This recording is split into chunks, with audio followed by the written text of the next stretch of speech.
সকাল বন্ধুরা, আশা করি সকলে অনেক ভালো আছেন।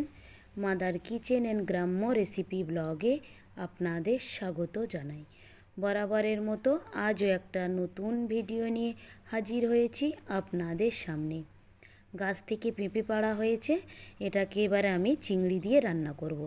রান্না করার জন্য আলুগুলোকে প্রথমেই আমি এরকম সাইজের কেটে ভালো করে ভেজে নিচ্ছি। ভাজার জন্য এখানে আমি লবণ আর হলুদ দিয়ে দিয়েছি, দিয়ে এটাকে ভালো করে নাড়াচাড়া করে নিচ্ছি।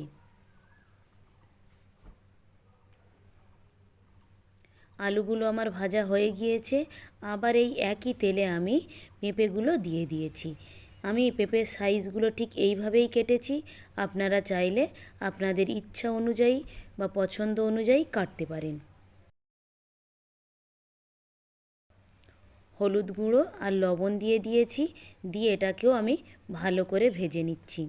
তবে অবশ্যই পেঁপেটা ভাজতে একটু বেশি সময় লাগবে।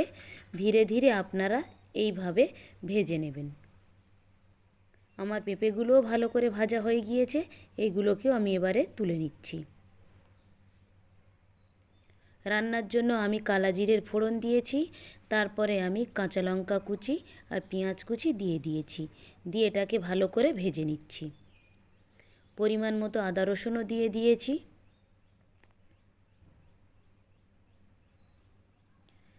এবারে আমি একটা টমেটো কেটে দিয়ে দিয়েছি, দিয়ে এটাকে ভালো করে নাড়াচাড়া করে নিচ্ছি।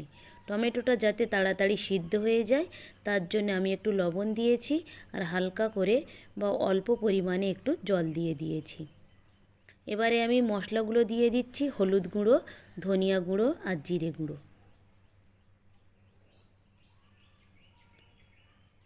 একটু লঙ্কার গুঁড়োও দিয়ে দিয়েছি, দিয়ে আমি এটাকে ভালো করে কষিয়ে নিচ্ছি।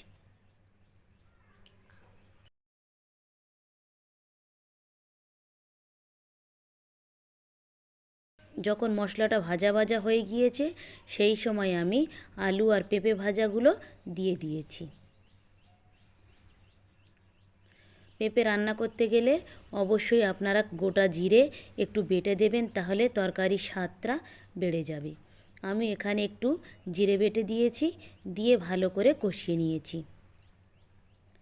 আগে থেকে যে চিংড়িগুলো আমি ভেজে রেখেছিলাম সেগুলোও দিয়ে দিয়েছি।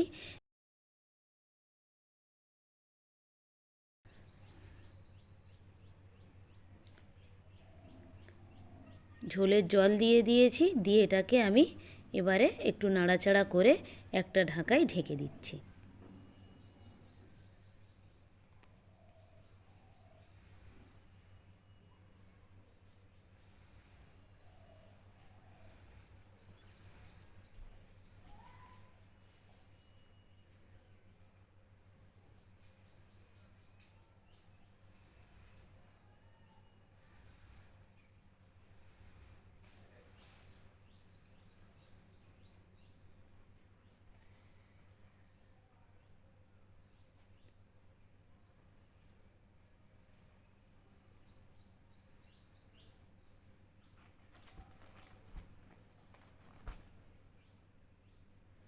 উপর থেকে একটু গরম মশলার গুঁড়ো ছড়িয়ে দিচ্ছি, দিয়ে আবার আমি 2-4 মিনিট এটাকে ফুটিয়ে তারপরে আমি এটাকে নামিয়ে নেব।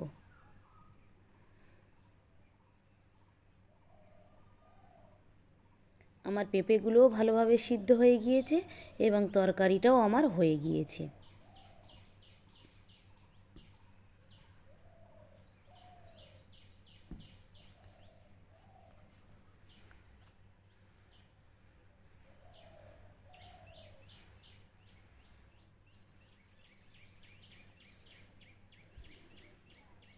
সবাইকে খেতে দিই এবং নিজেও খেয়ে নিই।